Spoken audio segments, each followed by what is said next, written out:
சில சந்திப்புகள் வெறும் கதை ஆவதில்லை, அவை விதியாகவே மாறிவிடுகின்றன.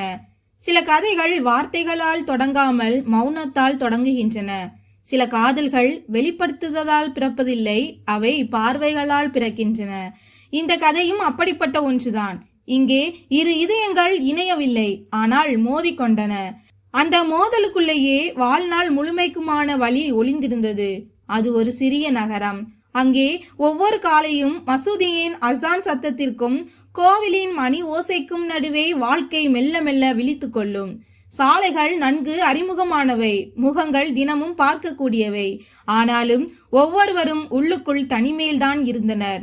இதே நகரத்தில்தான் சுனில் வசித்து வந்தான். சுனில் ஒன்றும் விசேஷமானவன் அல்ல. அதிக பணக்காரனோ அல்லது புகழ் பெற்றவனோ இல்லை. சற்றே அமைதியானவன், கொஞ்சம் உடைந்தவன், ஆனால் மிகுந்த புரிதல் கொண்டவன். அவனுக்கு வயது சுமார் 27. ஆனால் அவனது கண்களில் அந்த வயதையும் மீறிய சோர்வு இருந்தது.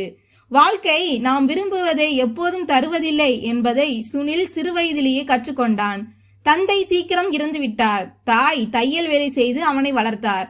அவன் யாரிடமும் எதற்கும் அதிக எதிர்பார்ப்புகளை வைத்துக் கொள்வதில்லை. ஏனெனில் எதிர்பார்ப்புகள் உடைந்தால் வலி இரட்டிப்பாகும் என்ற பயம் அவனுக்கு இருந்தது. அதனால் அவன் குறைவாக பேசினான், அதிகமாக கேட்டான். குறைவாக சிரித்தான், அதிகமாக யோசித்தான். ஒரு மாலை நேரத்தில் வானத்தில் லேசான மேகங்கள் சூழ்ந்திருக்க காற்றில் ஒரு விசித்திரமான சோகம் கலந்திருந்தது.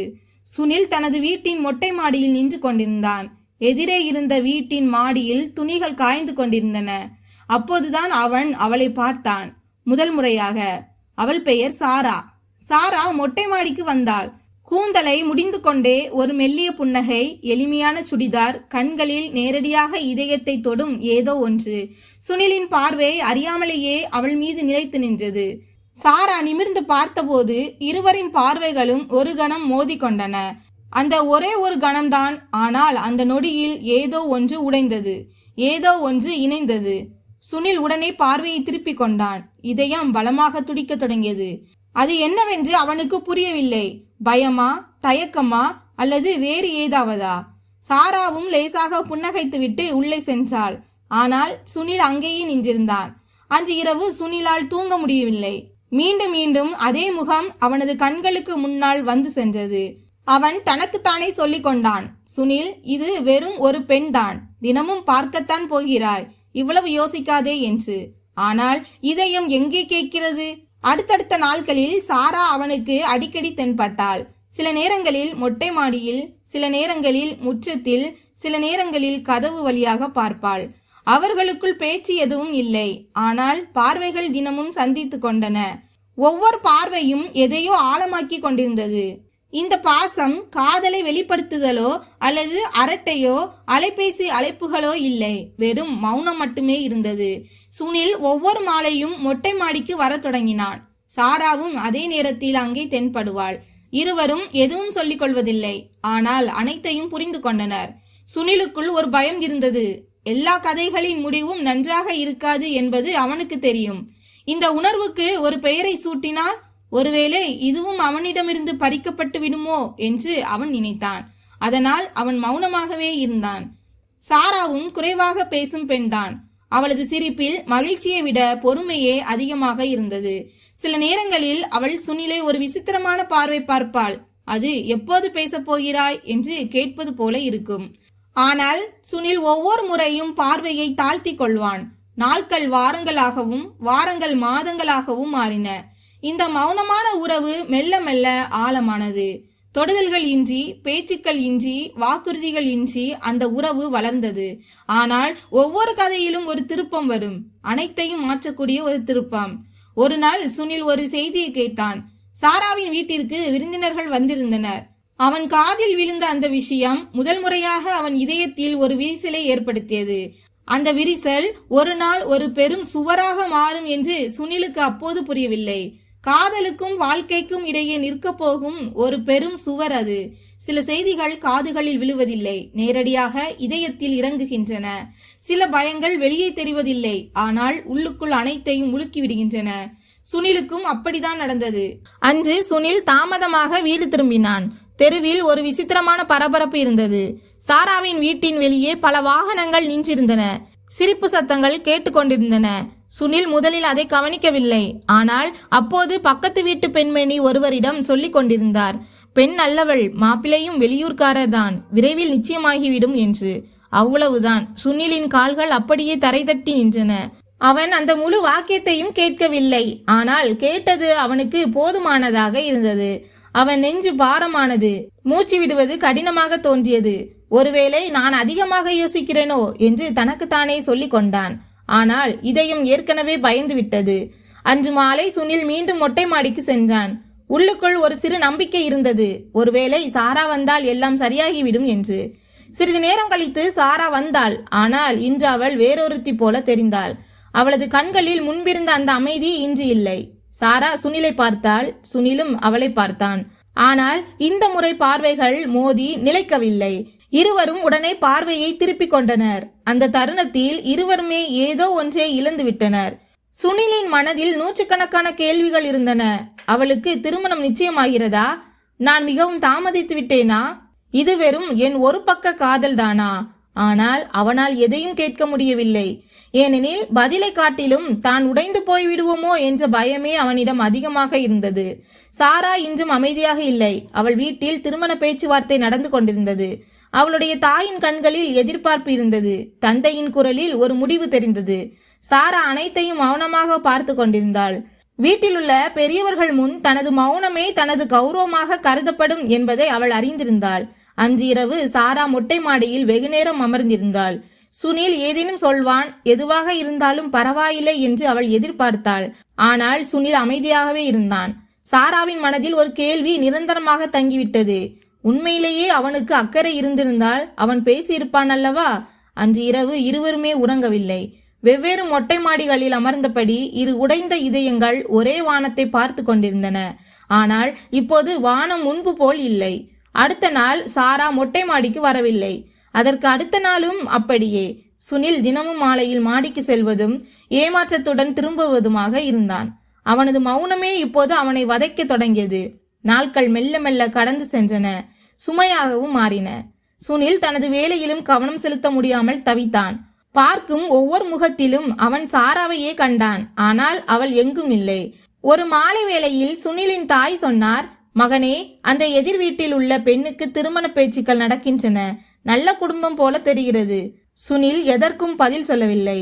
ஆனால் அன்று இரவு அவன் முதல் முறையாக தனது இதயத்திடம் பேசினான். இன்று நான் பேசாவிட்டால் இனி எப்போதும் பேச முடியாது. அடுத்த நாள் சாராவை சந்தித்து பேசிவிட வேண்டும் என்று சுனில் முடிவெடுத்தான். மாடிக்கு சென்றான். சிறிது நேரத்தில் சாராவும் வந்தாள். இருவரும் நேருக்கு நேர் நின்றனர். இதயம் பலமாக துடித்தது. சுனில் பேச வாயை திறந்தான். ஆனால் வார்த்தைகள் வெளிவரவில்லை. சாரா சுனிலை பார்த்தாள். அவளது கண்களில் ஒரு காத்திருப்பும் அதே சமயம் சோர்வும் தெரிந்தது. அவள் இவ்வளவுதான் கேட்டாள். ஏதேனும் சொல்ல வேண்டுமா? சுனில் மௌனமாகவே இருந்தான். சாரா ஒரு மெல்லிய புன்னகையை உதிர்த்தாள். ஆனால் அதில் துளிகூட மகிழ்ச்சி இல்லை. சாரா உள்ளே சென்று விட்டாள். சுனில் அங்கேயே உறைந்து நின்றான்.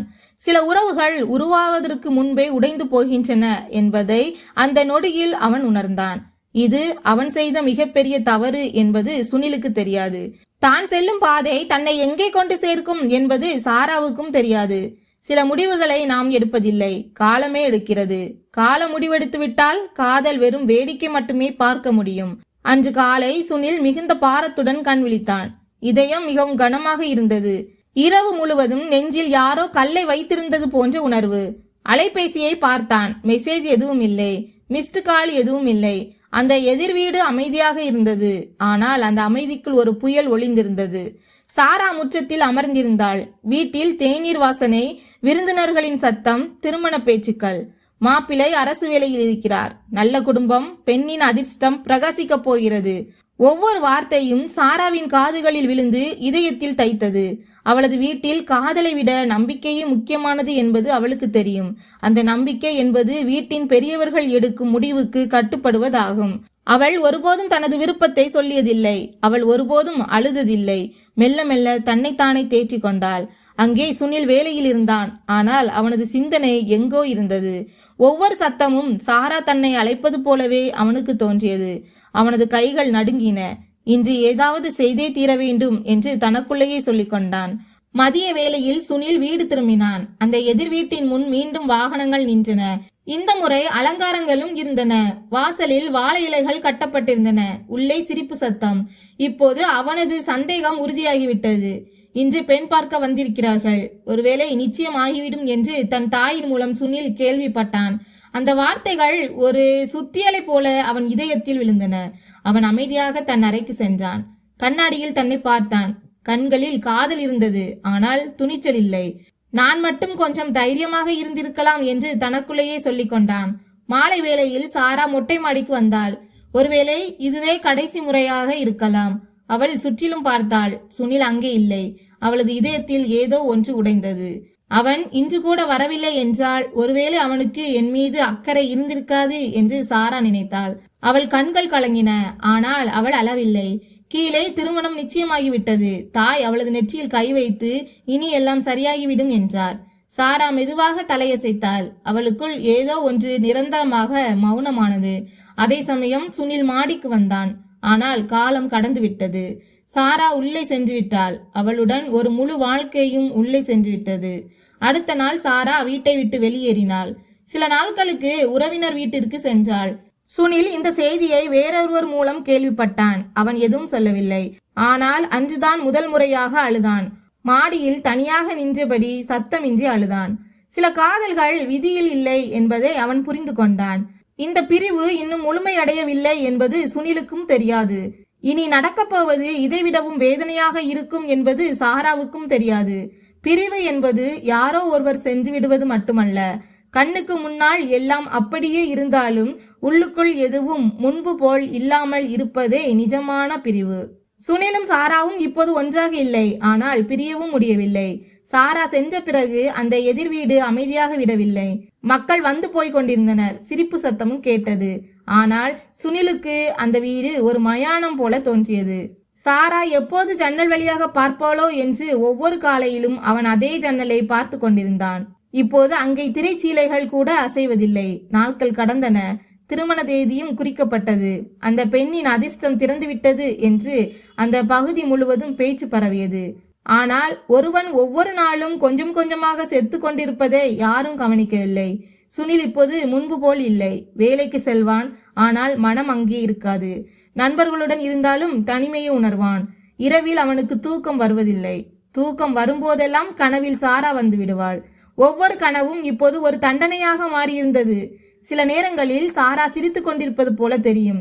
சில நேரங்களில் அவனை அழைப்பது போல தெரியும். ஒவ்வொரு முறையும் சுனில் தூக்கத்திலிருந்து பதறி போய் எழுவான். நெஞ்சு படபடக்க, தலையணை கண்ணீரால் நனைந்திருக்கும். அங்கே சாரா ஒரு புதிய வீட்டிற்கு செல்ல தயாராகி கொண்டிருந்தாள். திருமண உடைகள், நகைகள், சடங்குகள் என அனைத்தும் முடிவாகி கொண்டிருந்தன. ஆனால் அவளது மனம் எதிலும் ஈடுபடவில்லை. அவள் கண்ணாடியில் தன்னை பார்த்து நான் மகிழ்ச்சியாக இருக்கிறேனா என்று தனக்குத்தானே கேட்டுக்கொள்வாள். எந்த பதிலும் கிடைக்காது. சுனிலின் முகம் மட்டும் மீண்டும் மீண்டும் அவளுக்கு நினைவுக்கு வரும். அவள் தன்னைத்தானே கடிந்து கொள்வாள். இனி இதையெல்லாம் நினைப்பது தவறு என்று. ஆனால் இதயம் எங்கே கேட்கிறது? திருமணத்திற்கு சில நாட்களுக்கு முன்பு சாரா மீண்டும் தன் வீட்டிற்கு வந்தாள். சில பொருட்களை எடுப்பதற்காக அவள் மொட்டை மாடிக்கு சென்றாள். நீண்ட நாட்களுக்கு பிறகு சுனிலை பார்த்தாள். இருவரும் நேருக்கு நேர் நின்றனர். பார்வைகள் சந்தித்தன. இந்த முறை பார்வையை திருப்பிக் கொள்ள முடியவில்லை. இருவரின் கண்களிலும் இதுவரை சொல்லப்படாத அனைத்தும் தெரிந்தன. கண்ணீர், புகார்கள் மற்றும் அந்த முழுமையடையாத காதல். சாரா மெதுவாக சொன்னால், எல்லாம் சரியாக இருக்கிறதா?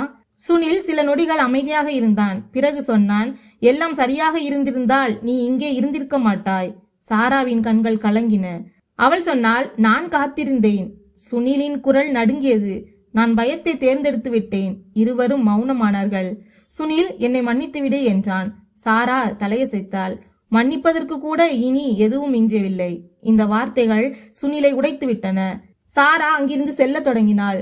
சுனில் முதல் முறையாக அவளது கையை பிடித்தான். ஒரே ஒரு கணத்திற்காக மட்டும். கொஞ்சம் முன்னதாகவே சொல்லியிருக்கலாம் என்றான். சாரா தன் கையை விடுவித்துக் கொண்டு சொன்னாள், வாழ்க்கையில் சில முன்னதாகவே என்பது ஒருபோதும் நடப்பதில்லை. சாரா கீழே சென்று விட்டாள். சுனில் அங்கேயே நின்றான். இதுவே கடைசி முறை என்பது அவனுக்கு தெரியும். இனி எந்த சந்திப்பும் இருக்காது. திருமண நாள் வந்தது. மேல தாளங்கள், விளக்குகள், மகிழ்ச்சி. அந்த பகுதியே விழித்திருந்தது. சுனிலின் அறை மட்டும் இருளில் மூழ்கியிருந்தது. ஒரு மூலையில் அமர்ந்து திருமண சத்தங்களை அவன் மௌனமாக கேட்டு கொண்டிருந்தான். ஒவ்வொரு மேல சத்தமும் அவன் இதயத்தை அறைவது போலிருந்தது. சாரா மணப்பெண்ணாக மாறியபோது சுனில் கண்களை மூடிக்கொண்டான். இதைவிட பெரிய வழி எதுவும் இல்லை என்று சுனில் நினைத்தான். ஆனால் அவன் நினைத்தது தவறு. ஏனெனில் சில பிரிவுகள் திருமணத்திற்கு பிறகு இன்னும் ஆழமாகின்றன. ஒவ்வொரு கதைக்கும் ஒரு முடிவு உண்டு. ஆனால் எல்லா காதலுக்கும் முடிவு இருப்பதில்லை. சில காதல்கள் துணையின்றி வாழ்க்கையோடு பயணிக்கின்றன. திருமணத்திற்கு பிறகு அந்த எதிர் வீடு முற்றிலும் மாறிவிட்டது. புதிய மனிதர்கள், புதிய குரல்கள், புதிய சிரிப்புகள். ஆனால் சுனிலுக்கு அந்த வீடு இப்போதும் அப்படியேதான் இருந்தது, வெறுமையாக. ஒவ்வொரு காலையிலும் சாரா நின்று கொண்டிருந்த அதே ஜன்னலை அவன் பார்த்து கொண்டிருப்பான். இப்போது அங்கே யாரும் இல்லை. மாதங்கள் கடந்தன. காலம் எல்லாவற்றையும் மாற்றும் என்று மக்கள் சொல்வார்கள். ஆனால் காலம் சுனிலை மாற்றவில்லை. மாறாக அவனை மௌனமாக்கிவிட்டது. அவன் இப்போது அழுவதில்லை, எதையுமே உணர்வதை நிறுத்திவிட்டான். சுனில் வேலைக்கு செல்வான், திரும்புவான், உண்பான், உறங்குவான். ஒவ்வொரு நாளும் நிறமற்ற, சுவையற்ற, ஒரே மாதிரியான ஒன்றாக மாறியது. அது வாழ்வதை போல இல்லை, ஏதோ ஒரு கடமையை நிறைவேற்றுவது போல இருந்தது. அங்கே சாரா ஒரு புதிய நகரத்தில், புதிய வீட்டில், புதிய உறவில் இருந்தாள்.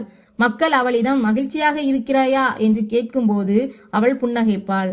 ஆனால் அந்த புன்னகையில் மனமார்ந்த நிம்மதி இல்லை. இரவில் அனைவரும் உறங்கிய பிறகு சாரா ஜன்னல் ஓரம் அமர்ந்து கொள்வாள். அந்த இருட்டில் தன்னைத்தானே கேட்டுக்கொள்வாள், நான் கனவு கண்ட வாழ்க்கை இதுதானா என்று. அமைதி மட்டுமே பதிலாக கிடைக்கும். ஒரு நாள் சாரா ஒரு கடிதம் எழுதினாள். அதை யாருக்கும் அனுப்ப அல்ல, தன் மனப்பாரத்தை குறைத்து கொள்ள மட்டுமே.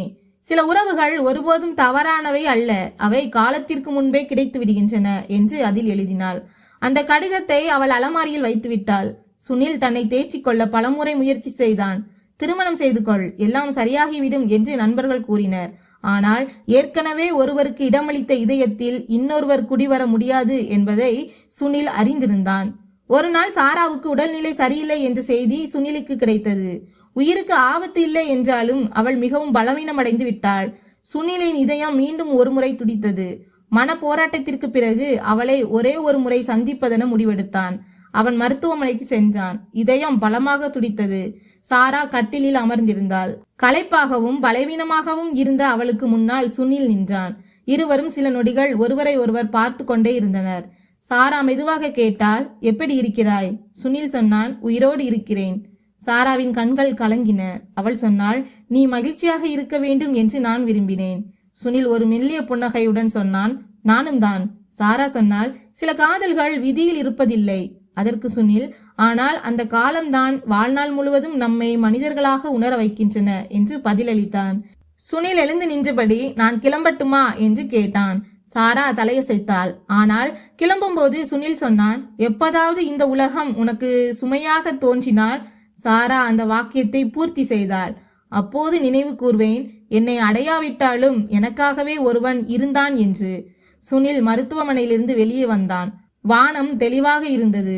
முதல் முறையாக அவன் ஒரு பெருமூச்சு விட்டான். வலி இருந்தது, ஆனால் அது அவனை உடைக்கவில்லை. காலப்போக்கில் சுனில் ஒன்றை கற்றுக்கொண்டான். சில காதல்கள் ஒன்றாக வாழ்வதற்கு அல்ல, நினைவுகளாக வாழ்வதற்கு மட்டுமே. சில பிரிவுகள் முடிவுக்கு வருவதில்லை, அவை அமைதியாகி விடுகின்றன. நண்பர்களே, நீங்களும் அடைய முடியாத ஒரு காதலை கடந்திருந்தால் இந்த கதை உங்களுக்கானது. ஏனெனில் இதையும் கனிந்து நேசிப்பவனே பிரிவை தாங்க முடியாமல் தோற்று போகிறான். காதலும் பிரிவும் வெறும் கதை அல்ல, அவை ஆயுள் முழுவதும் இதயத்தின் ஒரு மூலையில் தங்கியிருக்கும் ஒரு உணர்வு. இந்த கதை உங்களுக்கு பிடித்திருந்தால் லைக் செய்யவும், எங்களது சேனலை சப்ஸ்கிரைப் செய்யவும். நன்றி.